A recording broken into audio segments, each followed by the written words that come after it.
వైపేనా కన్నులేతి చూచెదా. సకలము సకలము సకలము సకలము చేయగలని వైపేనా కన్నులేతి చూచెదా. తమ్ముడా, దృష్టి మారాలి. ఇంకేం మారాలి? సహవాసం బలపడాలి. దేవునితో స్నేహం. సహజంగా స్టార్టింగ్లో కాస్త బలంగానే ఉంటుంది, కానీ మధ్యలో దరిద్రాలు ఎంటర్ అవుతాయి. అక్కడ బలహీన పడతాం.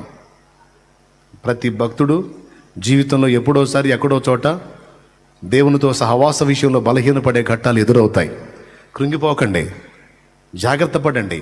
తిరిగి ఆయనతో సహవాసాన్ని బలపరుచుకోవటానికి దృష్టి నిలపండి, ప్రయాసపడండి. ఎందుకు తెలుసా?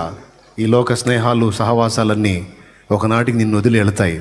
ఆపదలో అక్కడికి రాకపోవచ్చుగాక, కానీ జీవము గల దేవుని సహవాసంలో నువ్వు బలపడితే అబ్రహాములాగా నిలబడగలుగుతావు, దావీదులాగా నిలవగలుగుతావు, పౌలులాగా నిలవగలుగుతావు.